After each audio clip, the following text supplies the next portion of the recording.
Les terroristes portent des uniformes militaires togolais, une preuve accablante. Les vidéos partagées révèlent également un autre aspect inquiétant de l'attaque de Pékankandi. Les terroristes sont vus portant des uniformes militaires togolais, un stratagème qui leur permet de se fondre dans les rangs et de semer la confusion. Sur ces images, on distingue clairement des insignes arborant le drapeau togolais sur leur treillis.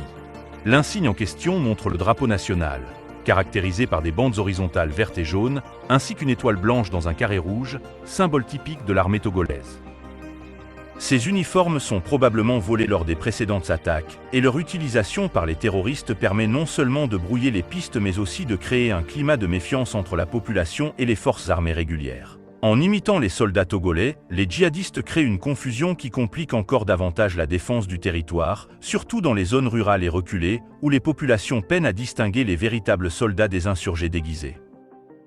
Cette stratégie fait partie d'une guerre psychologique plus large, qui vise à saper la crédibilité des forces armées aux yeux des civils et à exploiter chaque faille pour accroître l'emprise des groupes terroristes sur le terrain. Les conséquences pour l'armée togolaise sont graves. Elle se retrouve non seulement à lutter contre une force armée supérieurement équipée, mais également contre une perte de confiance de la population, essentielle dans toute lutte contre les insurrections. Une situation sécuritaire inquiétante, du nord du Togo à Lomé. Alors que le nord du Togo est frappé par des attaques djihadistes incessantes, la situation dans la capitale, Lomé, est marquée par une autre forme de violence. Les nervis, des milices à la solde du parti au pouvoir, UNIR, et du gouvernement, sèment la terreur en attaquant systématiquement les citoyens lors de rassemblements politiques. Ces groupes paramilitaires, utilisés pour étouffer toute critique du régime, opèrent en toute impunité dans la capitale, renforçant un climat de peur et d'insécurité. Récemment, lors d'une réunion politique organisée par des membres de l'opposition, dont les députés Guy Marius Sagna et Brigitte Kafui Adjamagbo Johnson, des nervis ont agressé des citoyens venus assister à l'événement. Cette violence politique, ajoutée à l'insécurité grandissante au nord, révèle la profonde fracture entre un gouvernement qui réprime ses opposants et une armée qui peine à défendre les frontières du pays contre la menace djihadiste. Faure Gnassingbé, ministre de la Défense et président du Togo, une gestion critiquée. La situation sécuritaire dégradée au Togo jette également une ombre sur la gestion du président Faure Gnassingbé, qui occupe également le poste de ministre de la Défense. Sous sa supervision directe, les forces armées togolaises souffrent d'une vétusté alarmante de leurs équipements, d'un manque de modernisation et d'une faible préparation face aux menaces terroristes. La perte d'équipements clés, comme les hélicoptères, et l'échec à sécuriser les frontières face à des insurgés armés de technologies avancées, ont conduit à des critiques croissantes sur sa capacité à diriger efficacement l'appareil militaire du pays.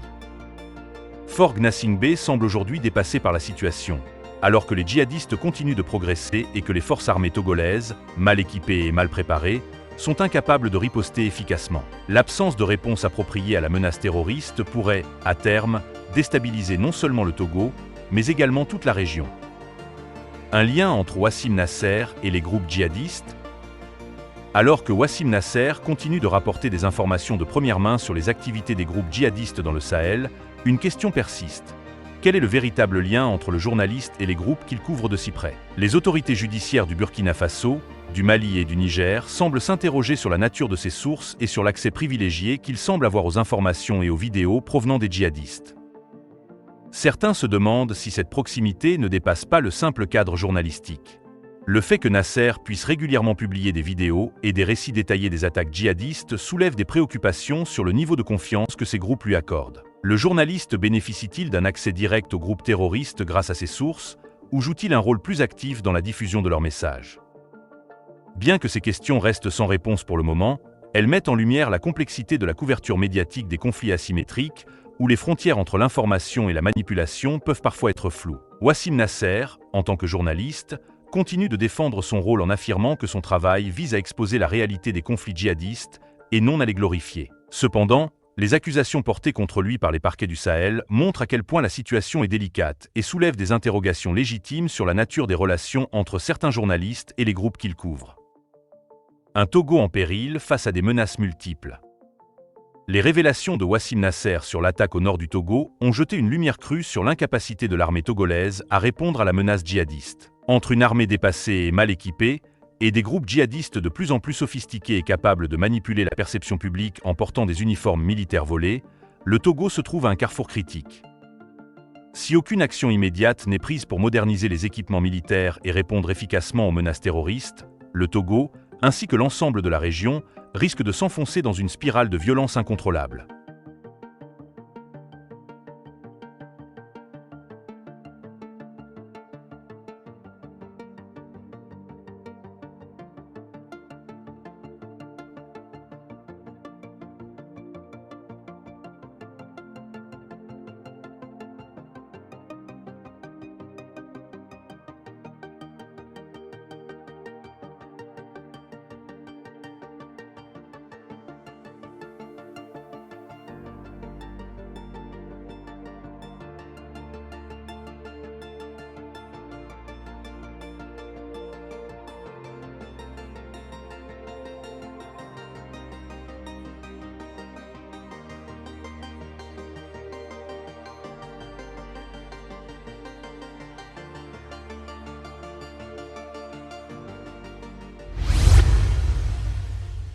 Likez la vidéo.